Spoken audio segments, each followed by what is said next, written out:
Eu lhes darei coração capaz de conhecer-me e de saber que eu sou Adonai. Serão o meu povo, e eu serei o seu Elohim, pois eles teshuva para mim de todo o coração. Shabbat Shalom, bem-vindos ao canal Teshuva. Meu nome é Van Cler. Vamos fazer mais uma Parashá HaShavuá, que é a porção semanal. Estamos na semana número 4, baseado em Gênesis 18, versículo 1, até Gênesis 22, versículo 24.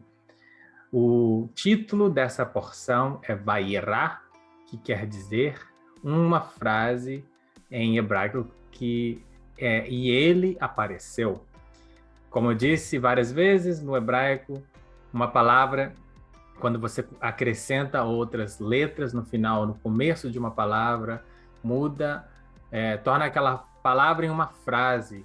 Aqui nós temos o Vav na frente da palavra, que é I, o Yod na frente de uma palavra que quer dizer ele, e o Ra, que quer dizer ver ou aparecer, o verbo ver ou aparecer, dependendo de como está sendo usado.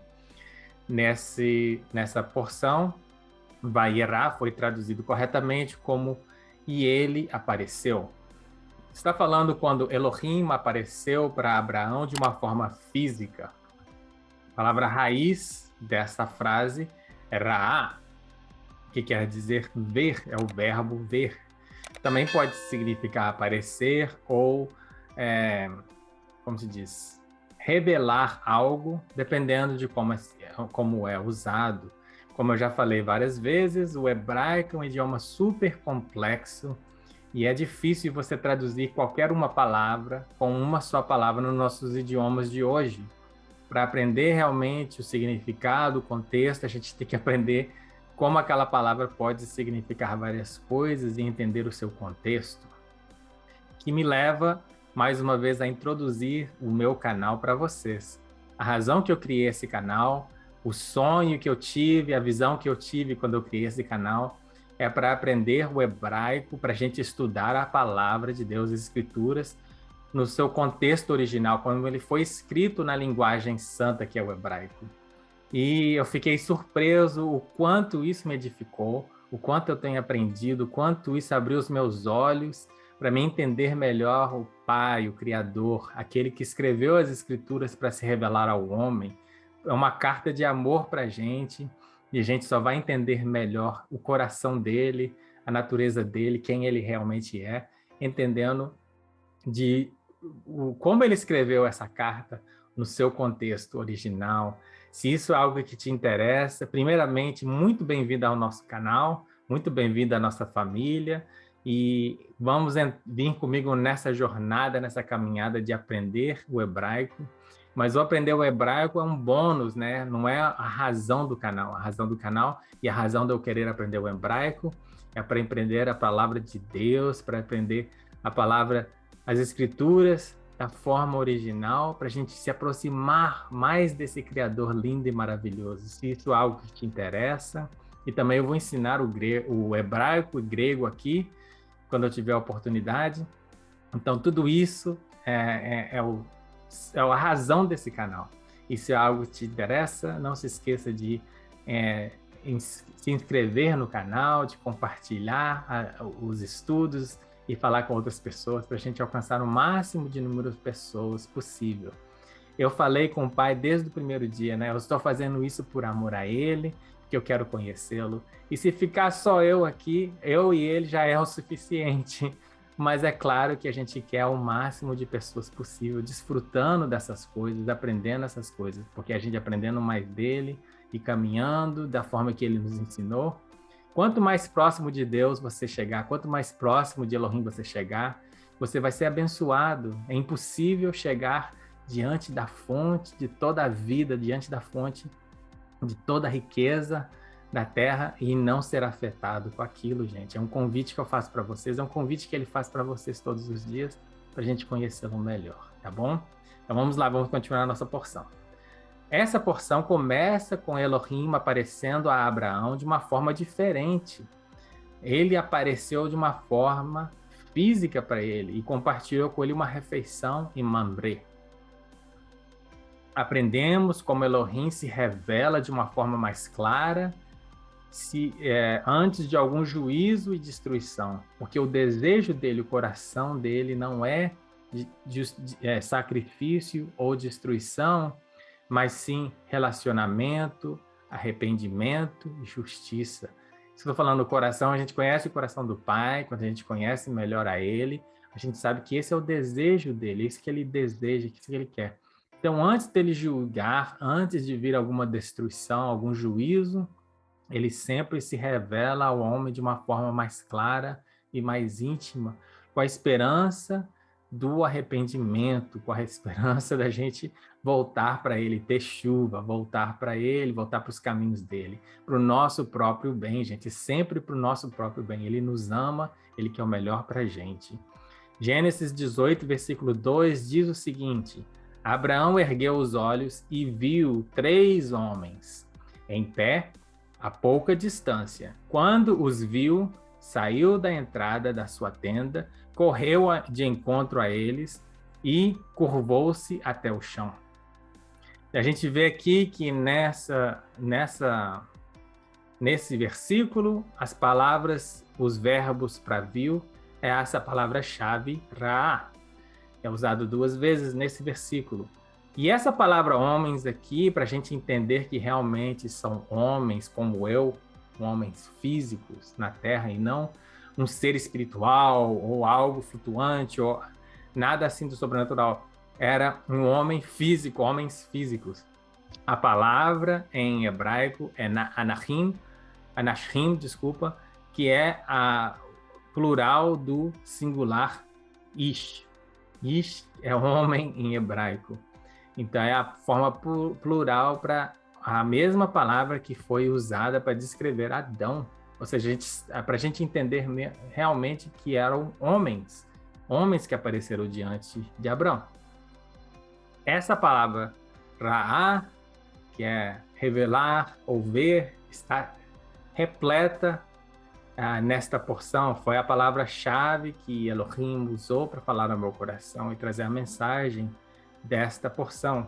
Os temas da porção, a gente vai explorar um pouquinho mais quem são esses 3 homens e entender o porquê que é importante a gente saber. Vamos ver a revelação que ele fez para Abraão e para a gente gente ver ele mais claramente e ver o que ele deseja. O desejo dele é justiça, não destruição. O desejo dele é o bem, nunca o mal. Vamos aprender uma lição sobre Sodoma e Gomorra e uma lição dos remanescentes. Sodoma e Gomorra é aquelas 2 cidades que todo mundo que já escutou sobre a Bíblia sabe a história de Sodoma e Gomorra, e você vai ficar surpreso o que a gente vai aprender do que aconteceu antes dessa destruição e o porquê que essas cidades foram destruídas. E também vai aprender uma lição muito importante sobre remanescentes. E por último, nós vamos falar a parte que eu mais gosto, né? Que a gente vai explorar o hebraico, proto-hebraico, que é o hebraico original, né? Existia o proto-hebraico, que é o primeiro hebraico, paleo-hebraico, que foi, como se diz, foi evoluindo a linguagem, né? E aí, por último, o que a gente vê aqui hoje, aqui na tela, que a gente vê essas letras, é o Evrit Katav, que é o hebraico de hoje. É o hebraico de hoje, como é escrito hoje, lá em Israel. É uma língua contemporânea, mas o original era escrito da mesma forma que os egípcios tinham a linguagem deles, que era com figuras, eram figurinhas.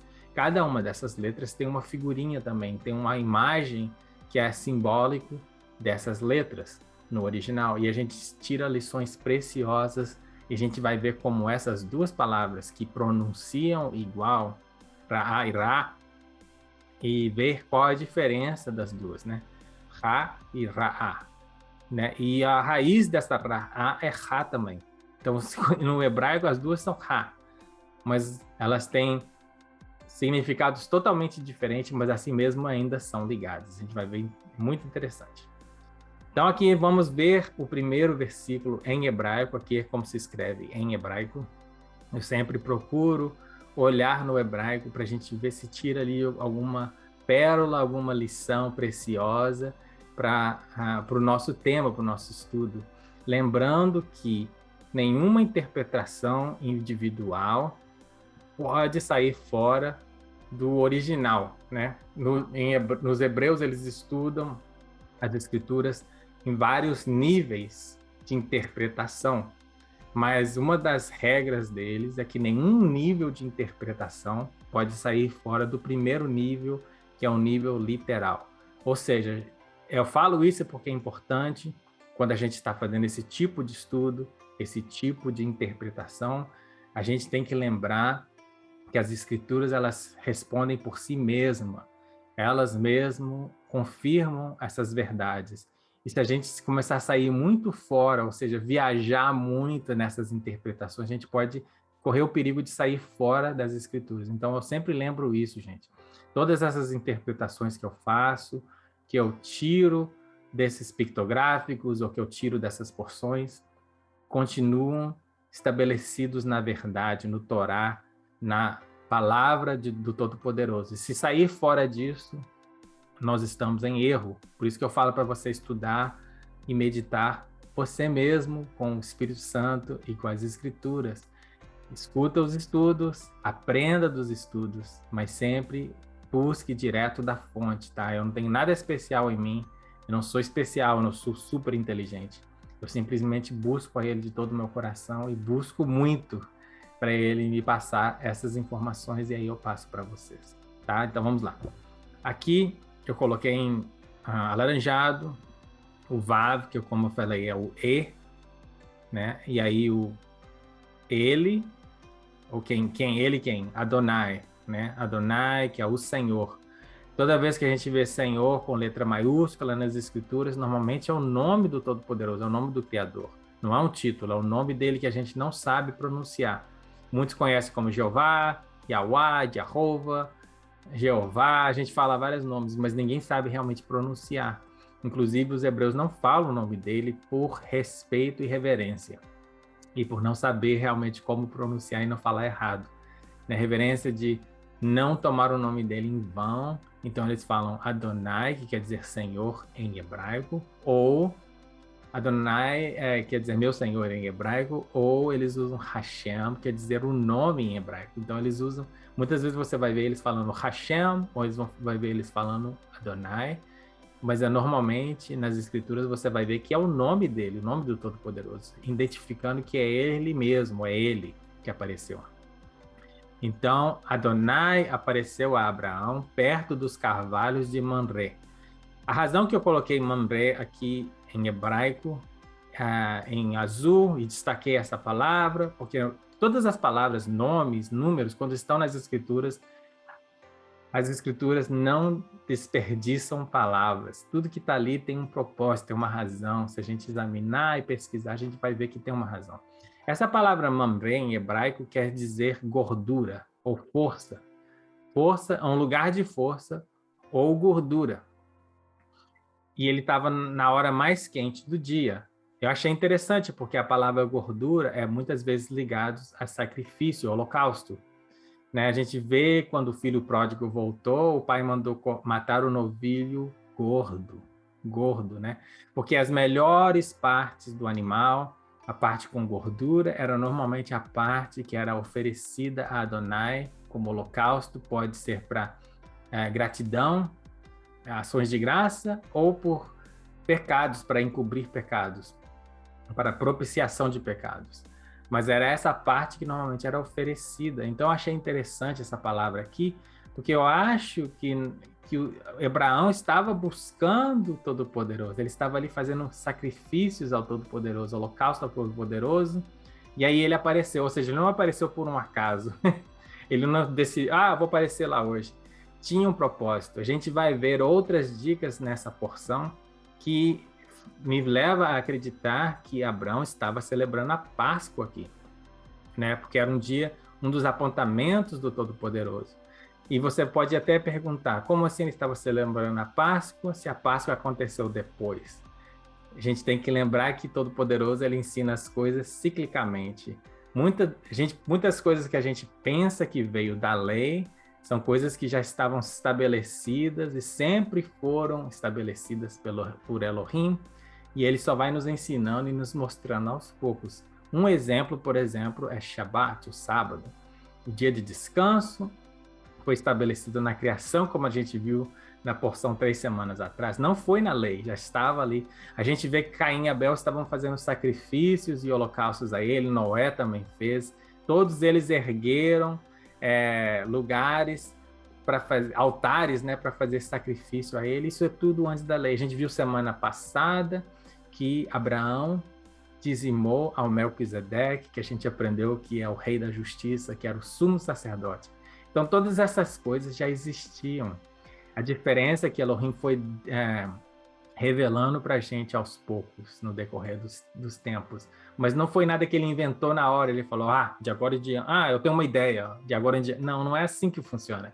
A gente tem que lembrar que ele é eterno, que ele é todo-poderoso, ele conhece todas as coisas. Então não foi assim, agora eu vou inventar isso daqui. Não, ele simplesmente nos revela essas coisas aos poucos, mas sempre existiu e sempre vão existir. Então, eu imagino, pelas escrituras que eu li, pelas dicas que eu vi aqui, eu vou mostrar para vocês que eu acredito que Abraão estava celebrando um dos apontamentos do Todo-Poderoso, ou seja, ele estava naquela expectativa do Senhor aparecer para ele, de Adonai aparecer para ele. Só que eu não creio que ele estava na expectativa dele aparecer pessoalmente, né? Mas vamos ver. Vamos ver. Quem são esses 3 homens? Os 3 homens misteriosos que apareceram diante da tenda de Abraão não eram pessoas comuns. Havia algo claramente diferente que Abraão reconheceu. Quem que eles eram? Será que Abraão sabia algo que a gente não sabe? Talvez, eles tinham algo que dava que as pessoas reconheciam quem ele era. Ló teve a mesma reação. As pessoas perversas de Sodoma e Gomorra também perceberam que eles eram diferentes, tinha algo diferente. Sim, eles eram homens, como falou ali nas escrituras, estavam ali em forma de homens, mas havia algo diferente neles. O texto indica que pelo menos um dos 3 homens era Elohim na carne. Aqui estão as dicas. Abraão os reconheceu como divino devido à sua reação.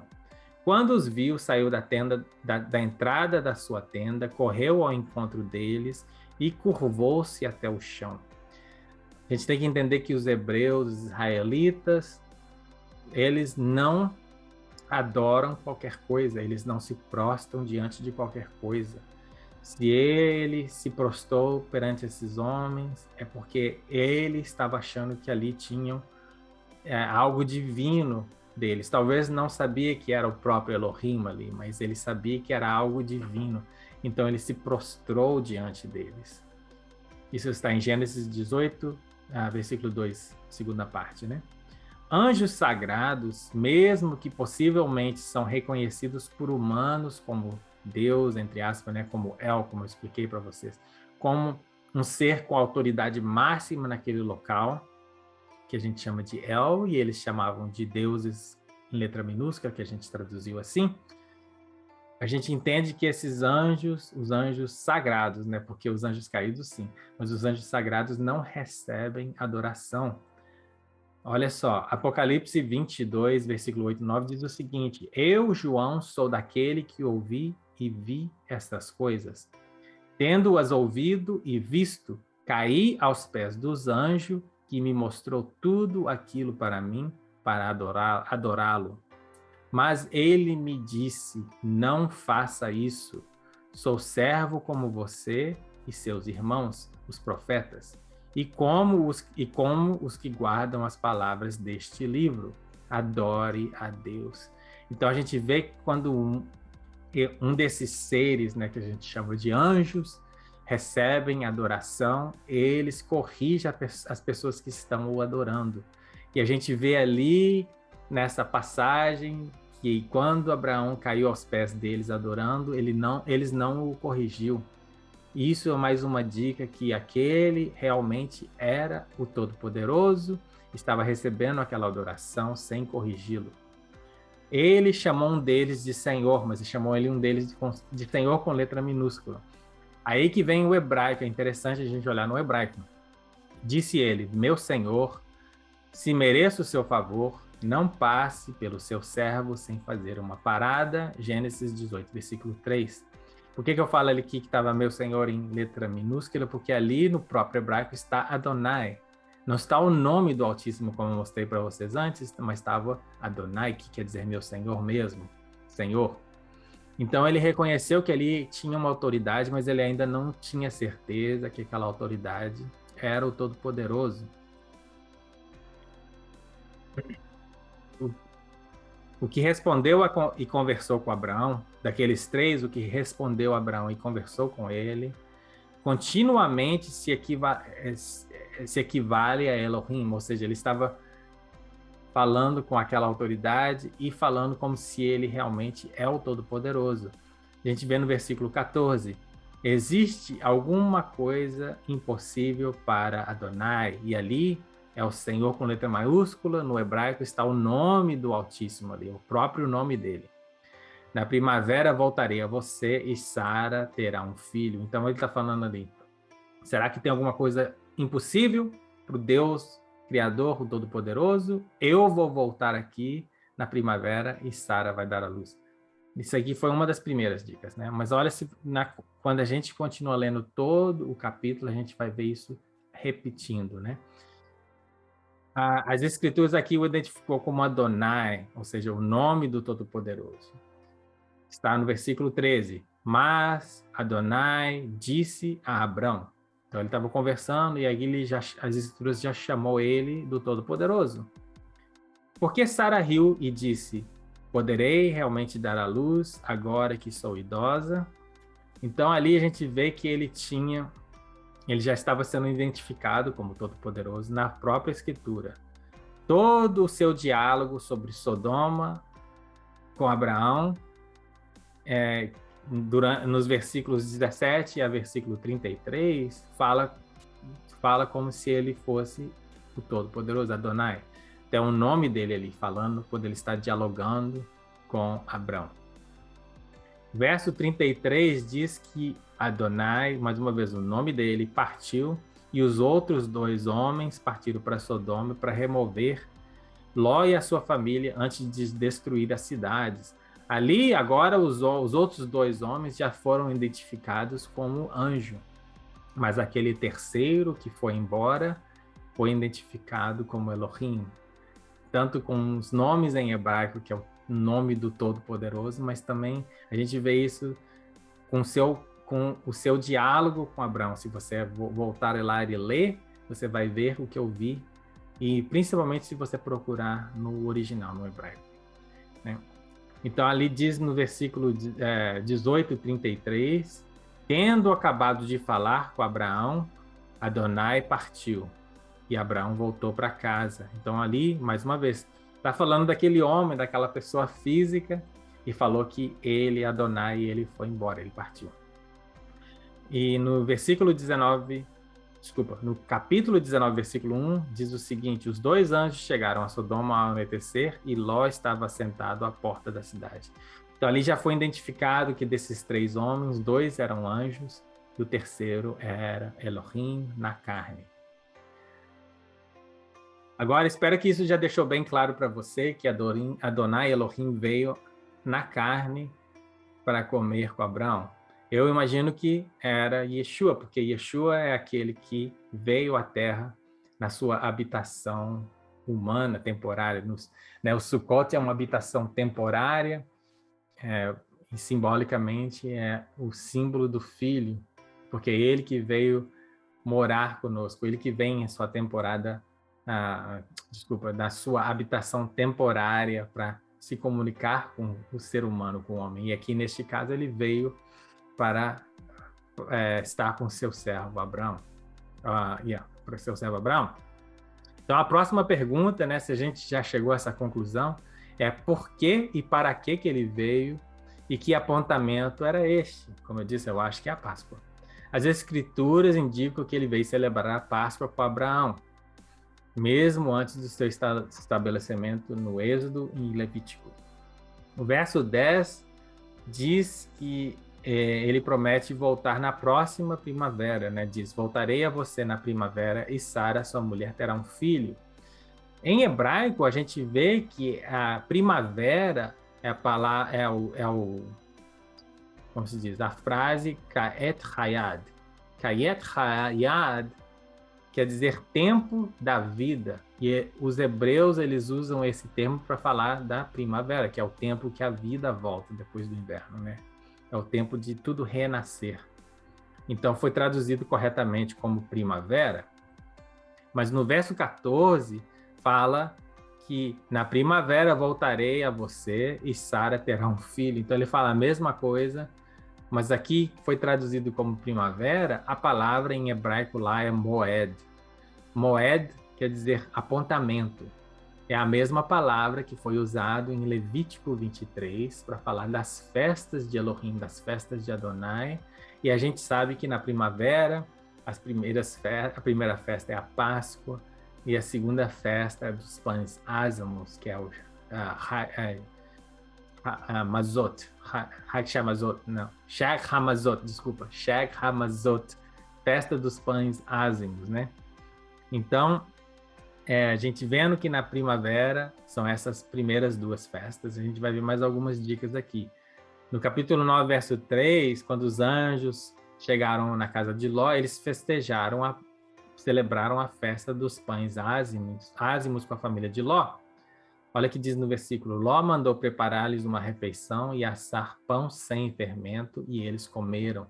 Como eu disse, nenhuma palavra nas escrituras são desperdiçadas, estão ali por um propósito, tem uma razão para elas estarem ali. Então ali fala: assou pão sem fermento, que é pão ázimo, né? Quando a gente vê a refeição que Abraão preparou para eles, falou que eles comeram bolinhos, né? Então não falou que era sem fermento. Tudo tem uma razão, isso que eu estou dizendo, tudo tem uma razão. Isso está em Gênesis 19, versículo 3, a segunda parte do versículo. Vamos ver Levítico 23, versículos 5 e 6, o que diz sobre essas festas, né? A Páscoa do Senhor começa no entardecer do 14º dia do primeiro mês. No 15º dia daquele mês começa a festa de Adonai, a festa dos pães sem fermento. Durante 7 dias vocês comerão pães sem fermento.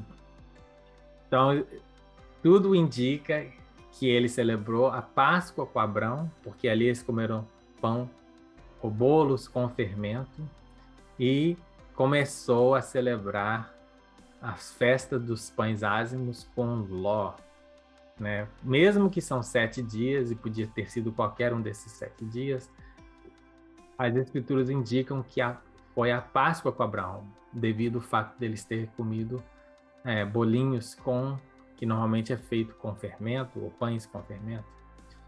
Olha a revelação, nós vamos agora ver a revelação e ver como ele se revela mais claramente e o que ele realmente deseja, que é a justiça, tá? O que é importante que ele veio durante a Páscoa? A Páscoa do Êxodo não iria acontecer ainda por séculos, né? Mas a gente vê que Elohim, ele se revela ao homem ciclicamente. Ele vai se revelando pouco a pouco, meado, pouco a pouco. Cada vez que passa um ciclo, ele se revela um pouquinho mais. E aí a gente vê os padrões se repetindo, as coisas se repetindo, esse ciclo se repetindo, mas cada vez ele vai se revelando um pouquinho mais. E a razão dele se revelar é para mostrar a sua natureza com um só propósito também: revelar ao homem quem ele é. Ele quer que a gente o conheça, ele quer que a gente o ame e o conheça da forma que ele é. Não da forma que a gente quer que ele seja, ou que a gente invente que ele seja, mas da forma que ele realmente é.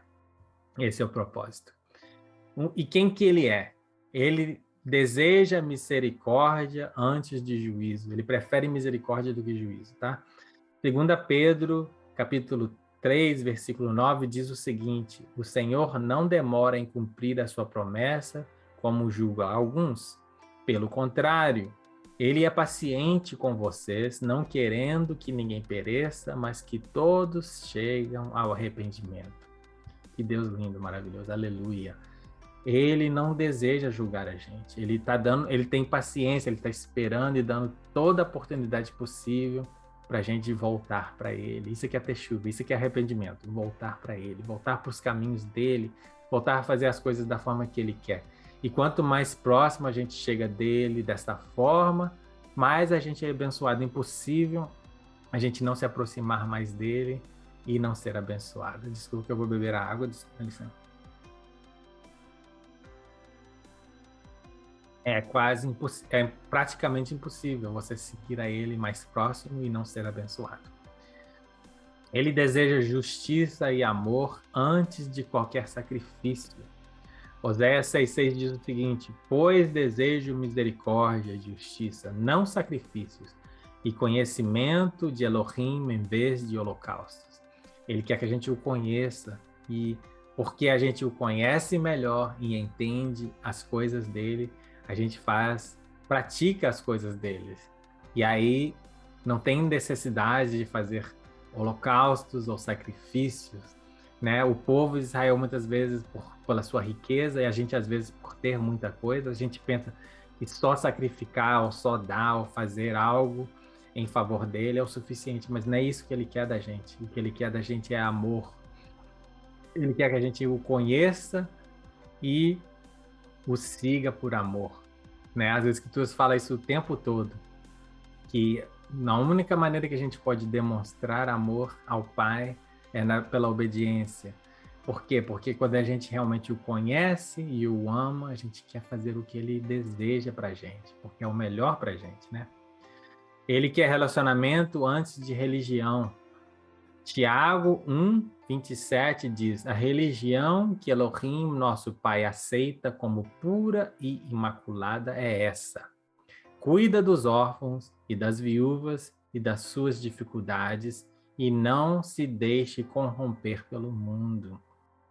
Quando Yeshua falou para aquele jovem os 2 maiores mandamentos, ele falou: amar a Deus acima de todas as coisas, de todo o seu coração, com toda a sua força, com todo o seu entendimento. E amar ao próximo como a si mesmo. É a mesma coisa. Essa religião, essa é a única religião pura e imaculada, né?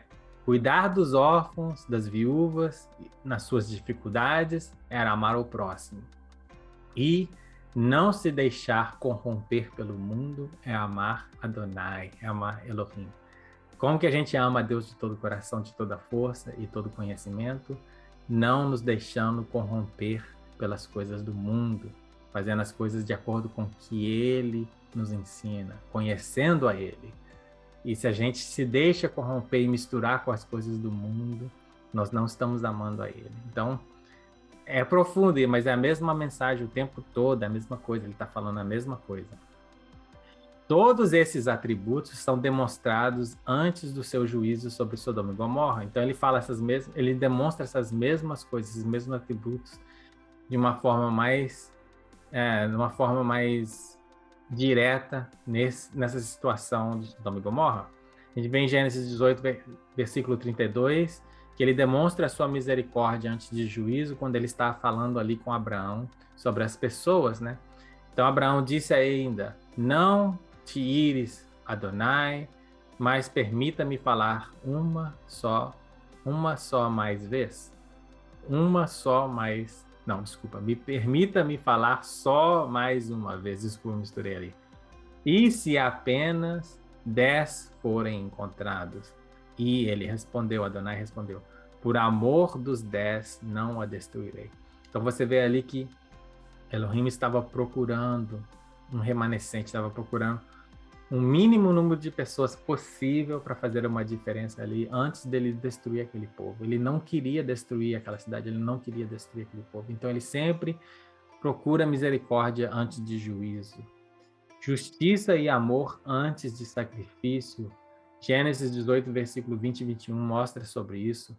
Disse-lhe, pois, Adonai: as acusações contra Sodoma e Gomorra são tantas, e o seu pecado é tão grave, que descerei para ver se o que eles têm feito corresponde ao que eu tenho ouvido, senão eu saberei. É interessante que muitas vezes, né, nas escrituras e nos ensinamentos, a gente fala de Elohim de uma forma mais pessoal para a gente entender. Porque ele é todo poderoso, ele sabe todas as coisas. Ele não tinha que descer ali para verificar essas coisas, ele já sabia. Mas ele fala dessa forma para a gente entendê-lo, ele fala dessa forma para a gente compreender. Mas ali, mais uma vez, ele está mostrando que ele quer ver se realmente é isso, dando oportunidade e antes de destruir esse povo. E outra coisa, o amor e justiça, eles não podem existir separados um do outro. Se você ama alguém, você também ama a justiça. Você tem amor verdadeiro, você ama a justiça. Ali está falando que as acusações contra Sodoma e Gomorra chegaram aos ouvidos dele. Seria como se a gente escutasse que alguém estava sendo maltratado e fechasse os olhos. Isso não é amor, né? Se a gente ama, a gente faz justiça. Então, por isso que as pessoas são presas, por isso que existe justiça no mundo, porque sem justiça não há amor. A gente tem que julgar o mal, a gente tem que julgar, principalmente quando é contínuo e não tem arrependimento, a gente tem que julgar o mal para demonstrar amor. Então, mais uma vez, ele está mostrando ali sua justiça e o seu amor. Relacionamento antes de religião, lá em Gênesis 18, versículo 5, fala sobre isso. Vou trazer-lhes também o que comer, para que recobrem forças e prossigam pelo caminho, agora que já chegaram até este teu servo. Está bem? Faça como está dizendo, responderam.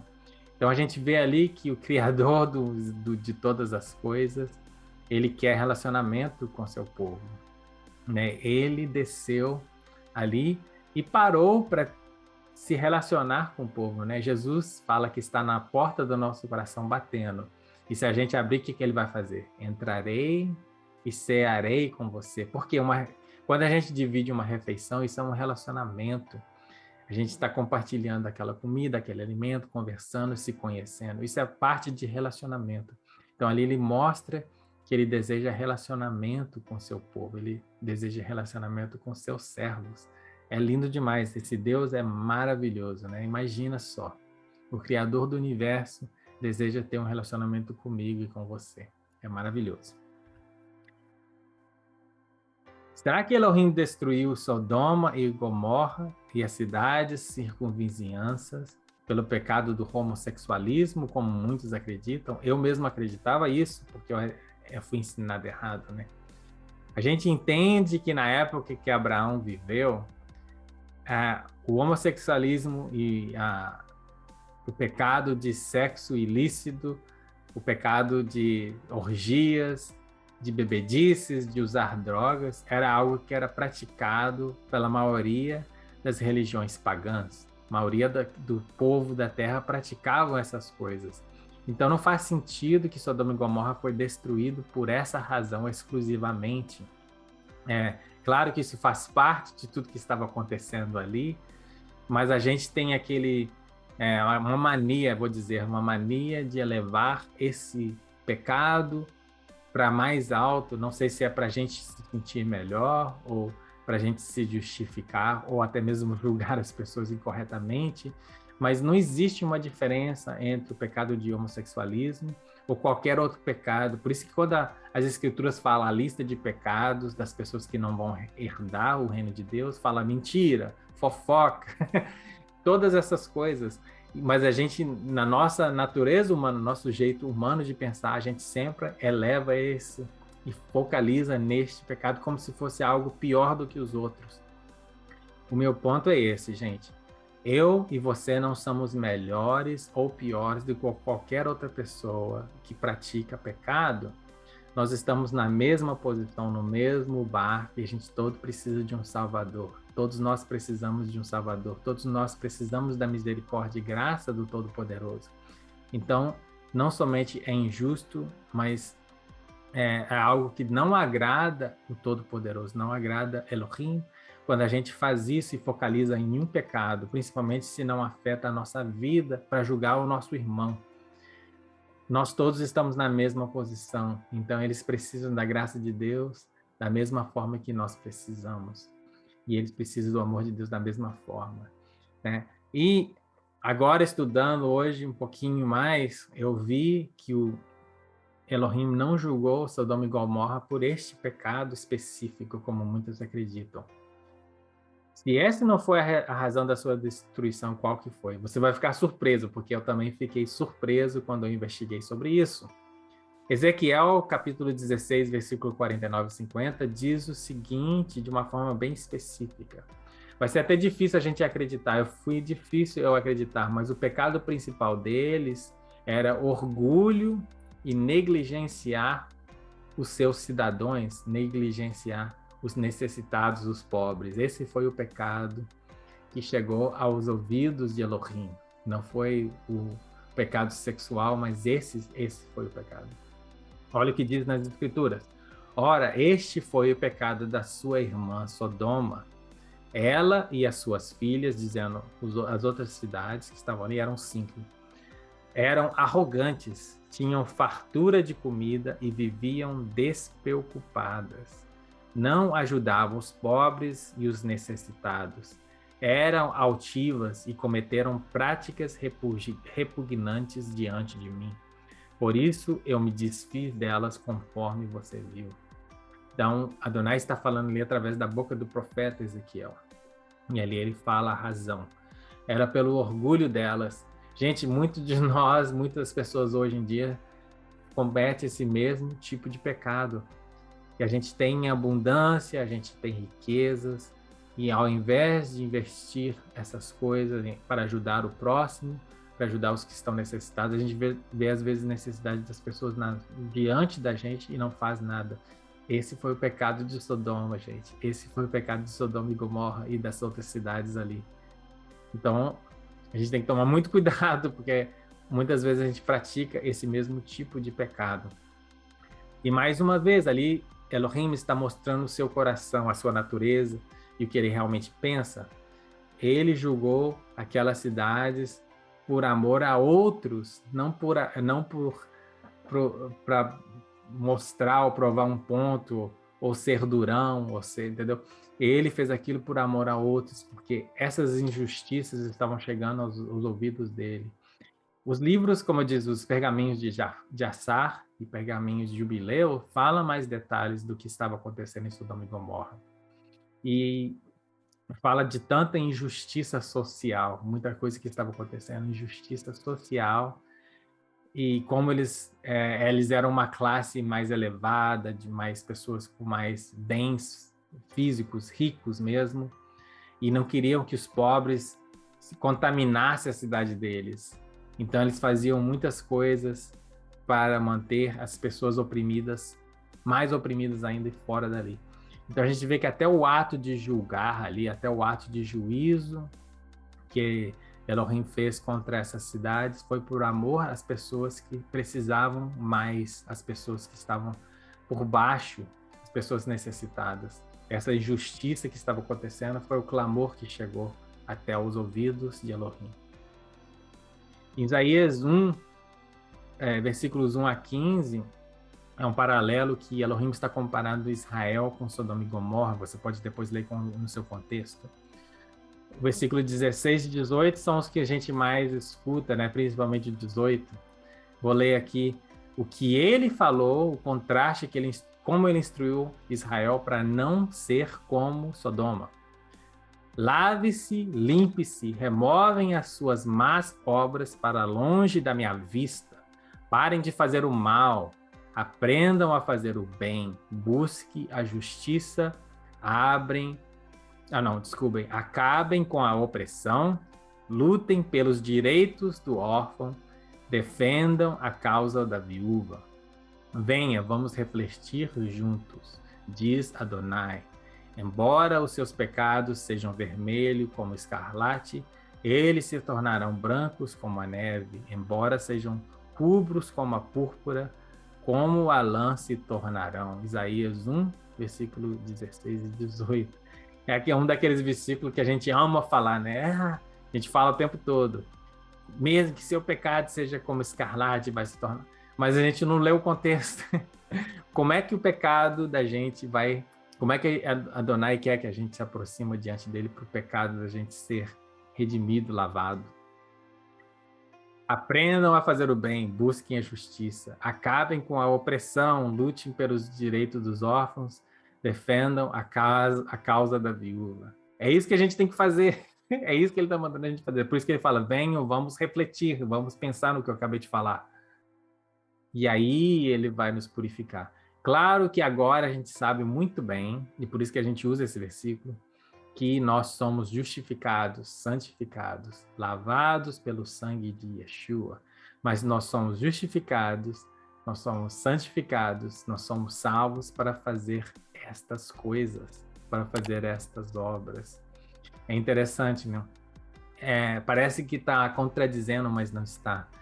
Nós somos salvos, se a gente realmente crê no sangue de Yeshua, e nós cremos que a gente é salvo por esta graça, por este amor, é impossível não agir de forma diferente, é impossível a gente não fazer estas coisas. Então, a verdade é que a obra não nos salva, mas a evidência que somos salvos. Não sei se você entendeu, espero que sim. Praticar a justiça é equivalente a conhecê-lo. A gente conhece ele quando a gente pratica a justiça. O que é praticar a justiça? Viver de uma forma justa, praticar a justiça.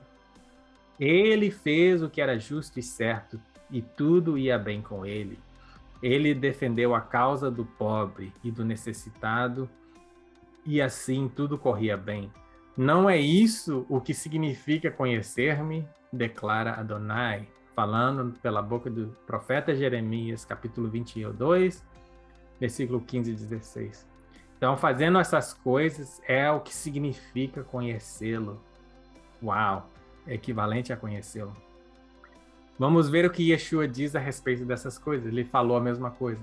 Eu falo isso o tempo todo, porque a gente tira as coisas do contexto. Yeshua não vem ensinar nada novo. Ele veio falar e esclarecer o que já foi falado, o que já está escrito no Torá. Yeshua vivia o Torá, pregava o Torá. Ele veio para cumprir o Torá. É interessante. Então, a gente vai ver o que ele falou ligado a tudo isso que a gente aprendeu. Então, o rei, que é Yeshua, né, ele falando aqui com uma parábola, né, depois que foi separado os justos do injusto. Então, o rei dirá aos que estiverem à sua direita, venham, bendito de meu Pai, recebam a coroa do reino que lhes foi preparado desde a criação do mundo. Pois eu tive fome e vocês me deram de comer, tive sede e vocês me deram de beber, fui estrangeiro e vocês me acolheram, necessitado de roupas e vocês me vestiram. Estive enfermo e vocês cuidaram de mim, estive preso e vocês me visitaram. Então os justos lhe responderão: Senhor, quando que vi você com fome e demos de comer, ou sede e te demos de beber? Quando te vimos estrangeiros e te acolhemos, ou necessitado de roupas e te vestimos? Quando te vimos enfermo ou preso e fomos te visitar? O rei responderá: digo-lhes a verdade, o que vocês fizeram a algum dos meus menores irmãos, a mim o fizeram. Aleluia. Tudo que a gente fizer por amor a Elohim, aos menores, qualquer um neste mundo, as pessoas que estão necessitadas, passando por estas coisas, são como se a gente estivesse fazendo diretamente para ele. Então, como eu disse, fazer essas coisas é conhecê-lo, fazer estas coisas é servi-lo e conhecê-lo de verdade. Se você não faz essas coisas, não se importa com essas coisas, você deveria examinar o seu próprio coração, examinar as suas prioridades e lembrar que esse é o propósito da gente ser salvo. Nós não somos salvos para criar o nosso próprio reino, para juntar riquezas, para criar o nosso império na terra. A gente é salvo para fazer parte do reino dele, para servir um ao outro, para demonstrar o amor dele e conhecê-lo cada vez mais. Sodoma e Gomorra, nós vamos falar agora das lições dos remanescentes. A paciência e desejo de Elohim de não julgar Sodoma é evidente na sua conversa com Abraão, que está em Gênesis 18, versículo 23 a 33. Você pode depois ler o contexto com calma, mas é uma mensagem importante sobre remanescentes. Abraão estava negociando com Elohim a respeito de não somente livrar os justos dali, mas também toda a cidade com eles. Ele falou no versículo 24: e se houver 50 justos na cidade, ainda a destruirás e não pouparás o lugar por amor aos 50 justos que nele estão? E Elohim, Adonai, nosso Elohim, ele respondeu desta forma, no versículo 26. Se eu encontrar 50 justos em Sodoma, pouparei a cidade toda por amor a eles. Então a gente vê a importância dos remanescentes, das pessoas justas. Às vezes são essas pessoas que estão guardando a ira de Deus, prolongando o julgamento, o tempo do julgamento vir sobre a terra para todo mundo. Essa negociação continuou com Abraão até chegar 10 justos antes de encerrar. Então, Abraão falava, e se encontrar 45, e 40, e foi baixando até chegar 10. Por que Abraão não continuou até chegar uma pessoa, um justo? Sabendo que Ló morava na cidade e que ele era justo. Né? Se Abraão continuasse até um, será que Elohim, o Todo-Poderoso, ia poupar a cidade por um justo? Olha o que diz 2 Pedro, capítulo 2, versículos 7 e 8, sobre Ló. Mas livrou Ló, homem justo. Essa é a parte que eu queria dar ênfase aqui, que ele era um homem justo.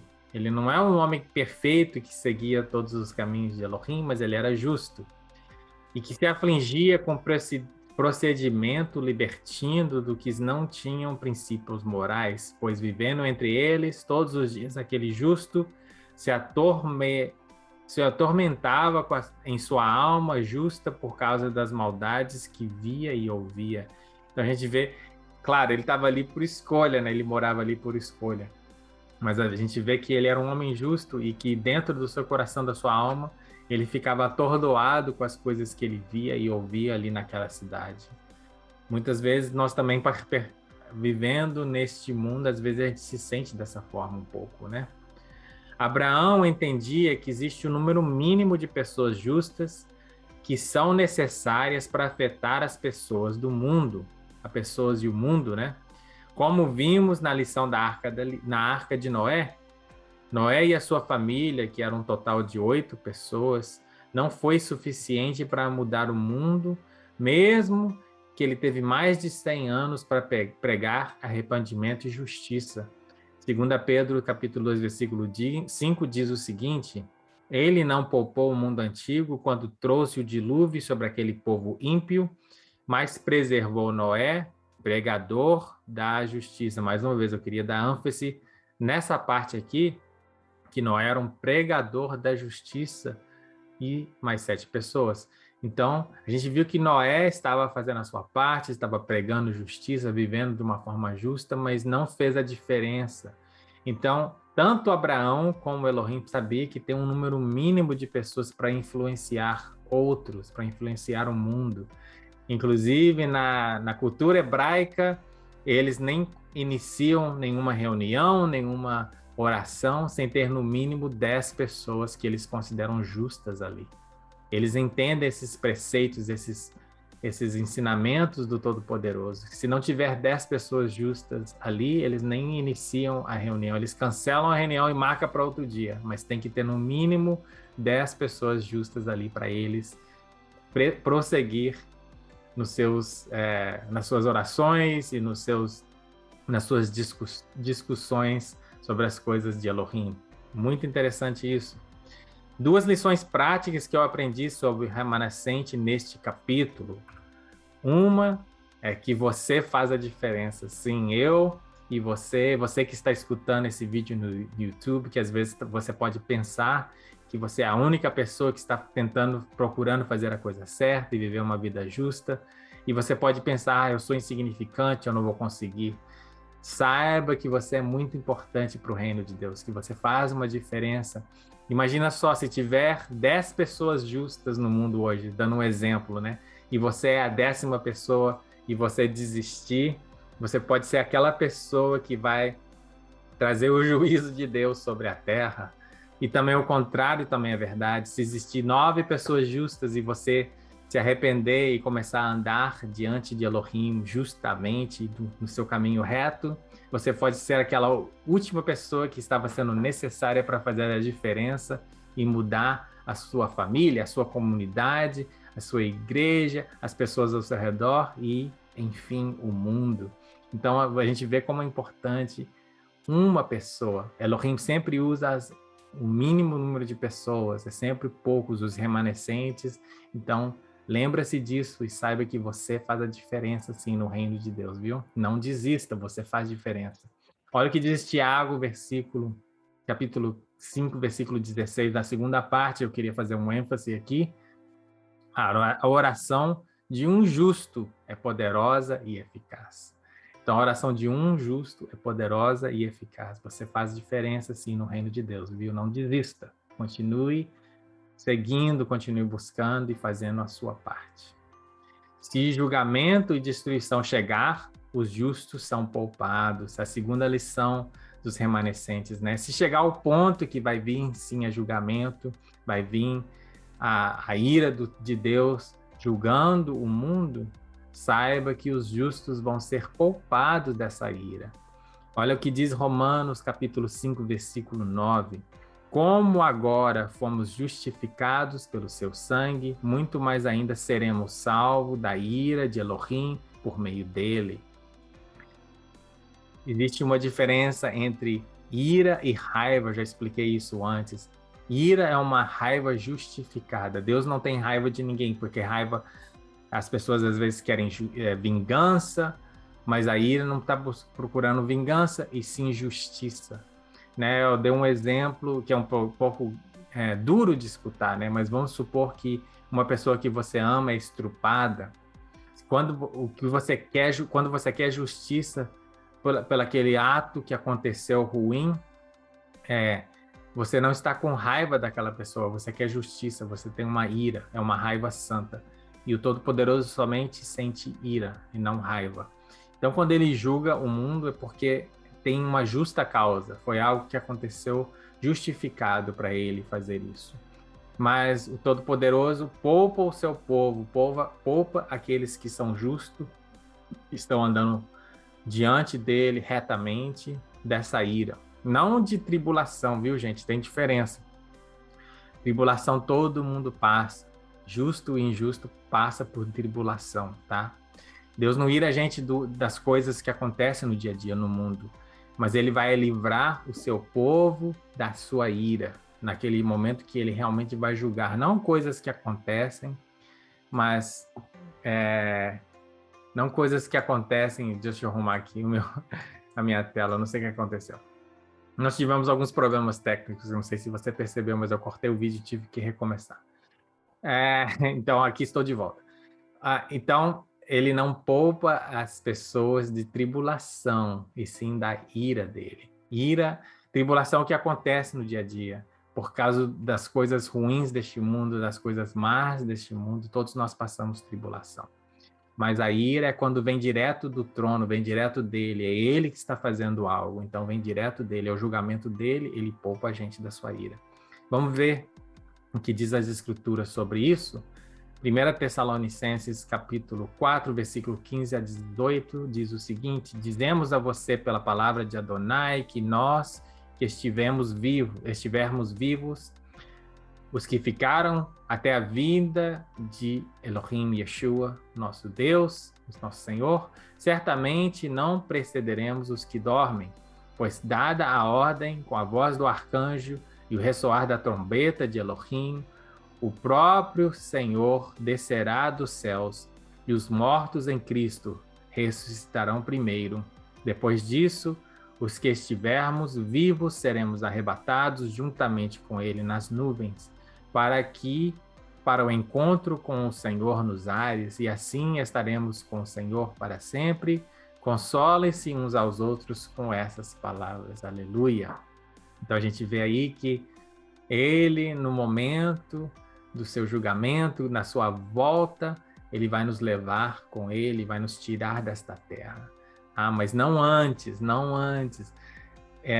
Mateus 24 é um capítulo que você pode ler para você entender. E é da própria boca de Yeshua, dizendo que nós vamos passar por tribulações, que muitas pessoas vão morrer por nome e por amor dele. Mas quando chegar a vez de ter a ira do Todo-Poderoso, e essas tribulações vêm do mundo, tá? São coisas que são... Porque o mundo odeia o povo de Deus, o mundo odeia a Deus. E quando eu digo o mundo em geral, né? O sistema deste mundo, o anticristo e o sistema deste mundo, eles odeiam aqueles que servem Elohim. Então, tribulação vai vir de lá, vai vir das coisas do mundo, vai vir das trevas. E nós vamos passar por muitas dessas tribulações. Mas a ira de Elohim vem dele quando ele for julgar a terra. E isso nós não vamos passar. Aí sim nós vamos ser arrebatados. Eu não sei quando e nem como, mas isso eu tenho certeza. Que nós vamos ser arrebatados quando ele for julgar a terra. Então agora vamos falar da parte favorita, da que eu mais gosto. Sempre gosto muito dessa parte da porção, porque a gente estuda o pictográfico do hebraico. E aqui nós vamos aprender sobre a palavra ra'á e a palavra ra, e ver qual é a diferença. Às vezes o som é a mesma coisa, você vê que é escrito um pouco diferente. São duas palavras totalmente diferentes, mas são ligadas. Efésios, capítulo 1, versículo 17 a 19, diz o seguinte: peço que Elohim, do nosso Adonai, Yeshua HaMashiach, Jesus o Cristo, o glorioso Pai, lhes dê espírito de sabedoria e revelação no pleno conhecimento dele. Então, nós recebemos o espírito de sabedoria e revelação para quê?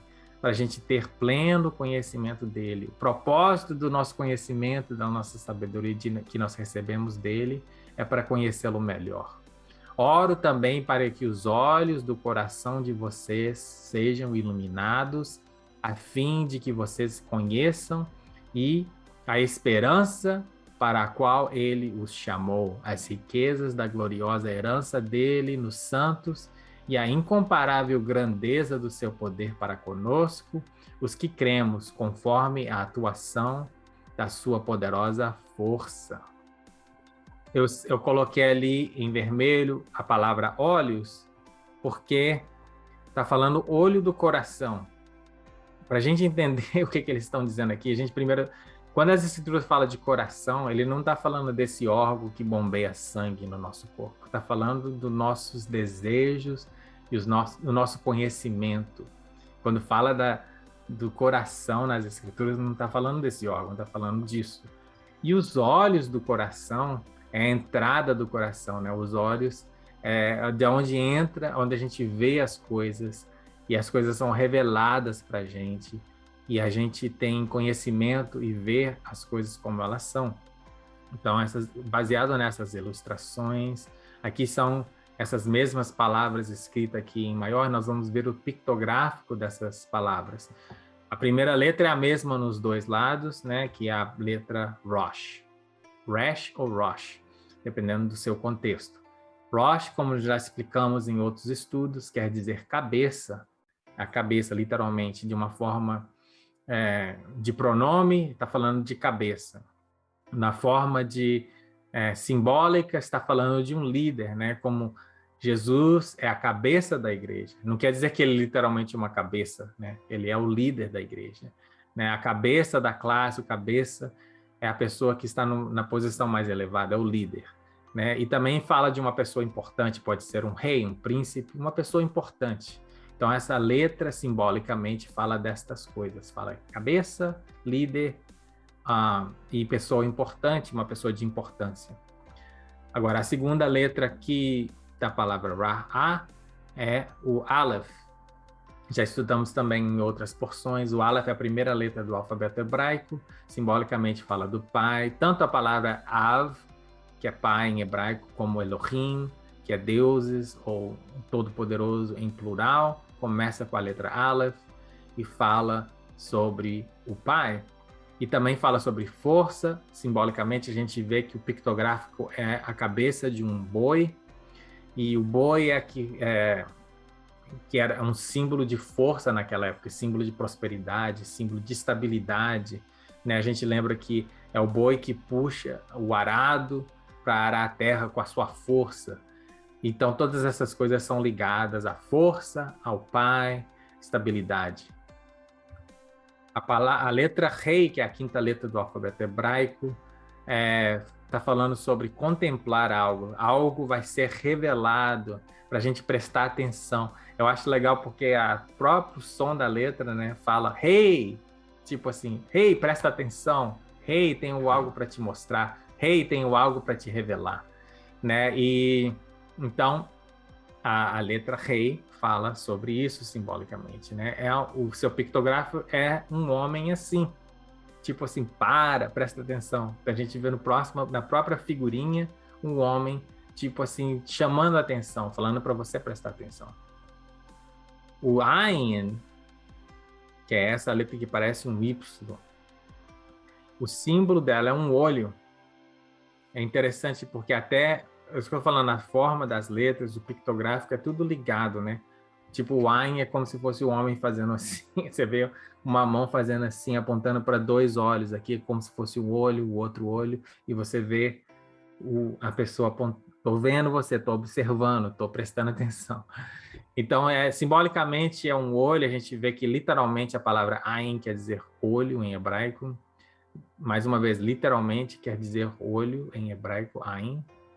E simbolicamente pode ser ver, o verbo ver, ligado à sabedoria, conhecimento, entendimento, todas essas coisas é ligado no Ayin. Então, aqui olhando o pictográfico, a gente já pode tirar algumas coisas dessas palavras. Então, Ra'á, por exemplo, contemple que Elohim, o Pai, vai revelar algo e te dar sabedoria. É uma das coisas que a gente pode ver nessa palavra.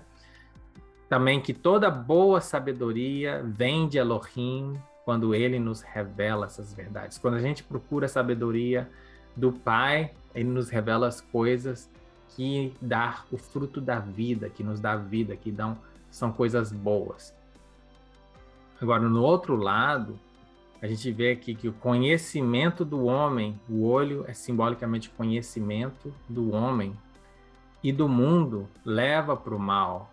O interessante é que a palavra Ra, em hebraico, quer dizer mal. Essa palavra aqui quer dizer mal. Eu não falei até agora o significado da palavra, porque o pictográfico já fala isso, né? Ra'á quer dizer ver, e o que está imitando ou seja, é um entendimento, a sabedoria. O que imita essa sabedoria, o que imita ver, é o mal.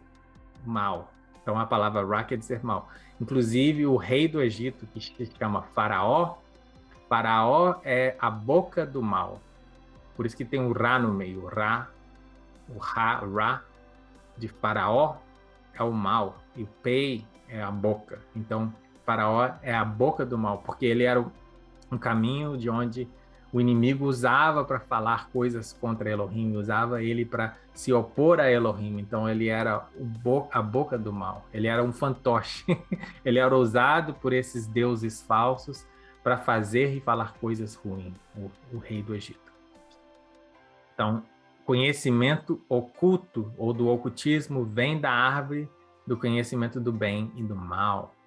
A gente já aprendeu que só tinha duas árvores no jardim, tinha a árvore da vida e a árvore do conhecimento do bem e do mal. A árvore da vida representa Elohim, a sua palavra, e a gente aprendeu semana passada que ele não tem trevas alguma, ele é só luz. Mas o conhecimento do bem e do mal tem luz e treva, mas o seu fruto é a morte. O seu fruto continua sendo a morte. Quando a gente olha o pictográfico, a gente vê uma imagem que deve nos fazer pensar sobre as coisas do mundo. É um homem com um olho só. Onde é que a gente já viu essa imagem? Vamos ver se você ainda não ligou as coisas, né? Que são as coisas do mundo. Eu vou te mostrar algumas outras imagens que mostram essa mesma figura no mundo. E por que será que acontece isso no mundo com tanta frequência, né? A gente vê deuses da antiguidade, tipo Odin, que é o deus que é o pai do Thor. Ele tinha só um olho. A gente vê até nos filmes da Marvel, tanto o Thor como o Odin perdeu um olho. Nimrod perdeu um olho. A gente vê no Egito que tem o deus Ra, que é simbolicamente um olho também. A gente vê o olho no nosso dinheiro dos Estados Unidos, a gente vê o olho na maçonaria, a gente vê o olho em todos os lugares, todas essas coisas no mundo. Se ainda não é o suficiente, vamos ver, a gente vê todas as pessoas famosas na ciência, nos filmes, todas as pessoas num certo nível, né, de elite, todos eles tiram fotos tampando um olho, né? E será que é coincidência? Será que é só por acaso? Será que essas pessoas estão fazendo isso por moda? Ou será que eles sabem alguma coisa que a gente não sabe? Será que eles estão simbolicamente mostrando algo que é parte do ocultismo, mas que eles conhecem? Será que simbolicamente eles não estão tentando falar algo para a gente, né? Ou mostrar algo um para o outro, para eles entenderem que eles fazem parte deste mesmo clube oculto, né? Não, eu não acho que é coincidência, né? Porque não é uma coisa muito comum. A minha vida inteira, antes de conhecer o Todo-Poderoso ou depois, nunca pensei em tirar uma foto assim. Mas é o que a gente vê o tempo todo, com frequência, na moda, na cultura, nos logos de empresas grandes, na televisão, no desenho animado. Gente, em tudo a gente vê isso acontecendo, e eu não acho que é coincidência. É o que a gente está falando dessa sabedoria do mundo, essas coisas do mundo, da árvore do conhecimento do bem e do mal. Vamos agora, com esse conhecimento, com esse entendimento, ver algumas escrituras que antes não faziam muito sentido, pelo menos não faziam para mim. Mas agora, com esse entendimento, veja como faz mais sentido essa escritura aqui. Mateus capítulo 6, versículo 22 a 24, diz o seguinte: os olhos são a candeia do corpo, são a vela do corpo. Se os seus olhos forem bons, todo o seu corpo está cheio de luz. Mas se seus olhos forem maus, todo o seu corpo está cheio de trevas. Portanto, se a luz que está dentro de você são trevas, que tremendas trevas são. Ninguém pode servir a dois senhores, pois odiará a um e amará o outro, ou se dedicará a um e desprezará o outro. Vocês não podem servir a Elohim e ao dinheiro. Olha só que interessante, gente. Os olhos, como a gente está falando aqui, né? O nosso conhecimento, simbolicamente falando do nosso conhecimento, do nosso entendimento, da nossa sabedoria, é a luz do corpo. Se os nossos olhos são bons, ou seja, se a gente tem tendo esses conhecimentos das coisas de Deus, de Elohim, todo o nosso corpo fica cheio da luz dele. Como eu falei, a árvore da vida só tem um fruto, luz. Então, se você segue os entendimentos e as coisas desta árvore, todo o seu corpo está cheio de luz, o fruto é luz. Mas se seus olhos são maus, todo o seu corpo está cheio de trevas. Mas o que eu achei interessante é esse versículo aqui. Portanto, essa parte aqui. Portanto, se a luz que está dentro de você são trevas, que tremendas trevas são. Quando a gente come da árvore do conhecimento do bem e do mal, mesmo a luz dessa árvore é trevas. Mesmo a luz dessa árvore é trevas. E o fruto dessa árvore é a morte.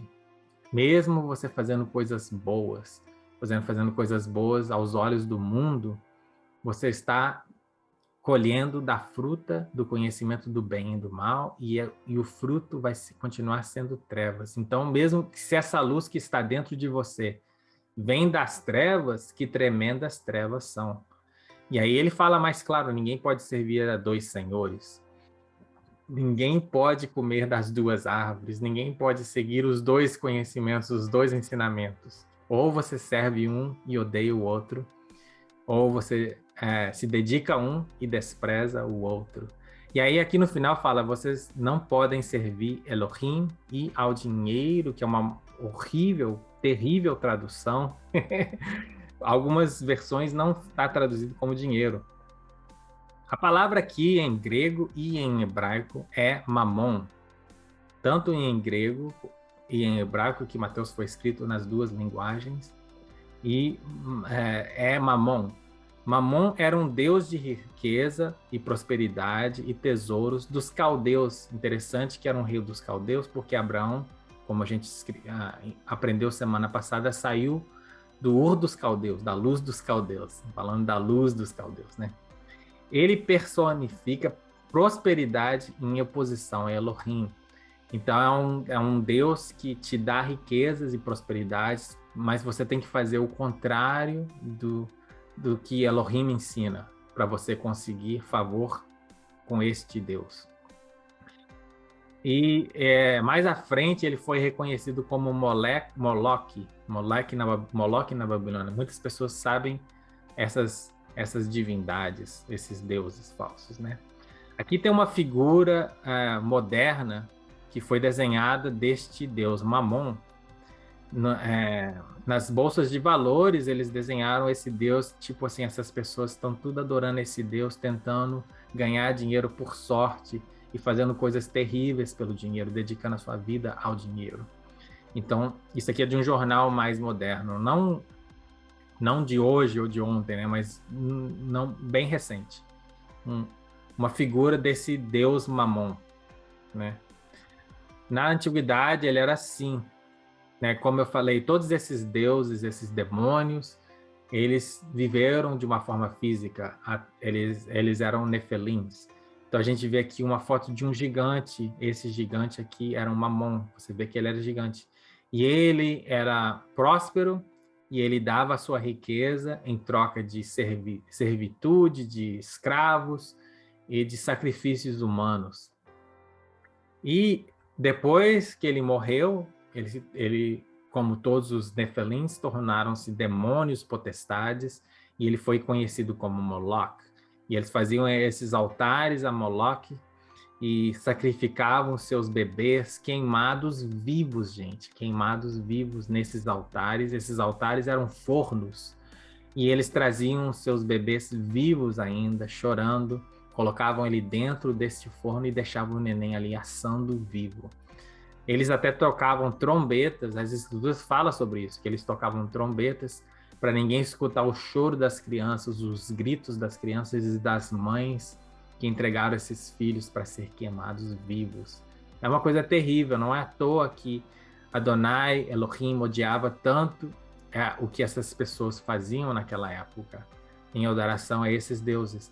E quando eles faziam essas adorações, eles prosperavam financeiramente, porque, como eu disse, né, esses deuses, entre aspas, tinham certos poderes, tinham certas autoridades e domínio sobre certos locais. Né? Claro que agora, com Yeshua e o sangue dele, nós temos domínio sobre a terra novamente através dele. Mas naquela época, quem estava dominando a terra era o inimigo e os anjos caídos e os seus demônios e os seus nefilins. Então eles faziam isso para ganhar favor desses deuses. Agora também vamos ler mais um versículo que vai ficar bem mais claro com este novo entendimento neste contexto.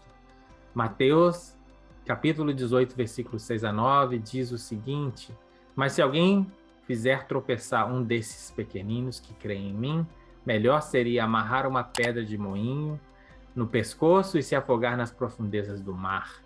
Aqui ele estava falando, se a gente ler um pouquinho antes, ele trouxe as crianças a ele, então ele estava falando algo, usando as crianças como uma ilustração. Mas eu creio que ele estava ali falando de todas as pessoas que crerem nele, porque ele estava ilustrando como nós devemos nos tornar como as crianças também. Confiar nele como essas criancinhas. Então, todas as pessoas que fazem uma pessoa que serve e crê no Todo-Poderoso tropeçar e desistir, serão cobrado um preço muito alto dessas pessoas. É algo muito sério, que ele leva muito a sério. Ai do mundo por causa das coisas que fazem tropeçar. É inevitável que tais coisas aconteçam, mas ai daqueles por meio de quem elas acontecem. Aí fala, se a sua mão ou o seu pé fizer tropeçar, corte-os e o jogue fora. É melhor entrar na vida mutilado ou aleijado do que tendo 2 mãos e 2 pés e ser lançado no fogo eterno. Então aqui a gente tem que entender que está falando simbolicamente. A mão é sempre um símbolo de obras, das coisas que você faz. A gente faz as obras com as mãos. E os pés está falando sobre o caminho que a gente anda. Então, se as nossas obras e o caminho que a gente anda nos está levando a tropeçar e sair do caminho de Elohim, é melhor a gente cortar aquilo fora.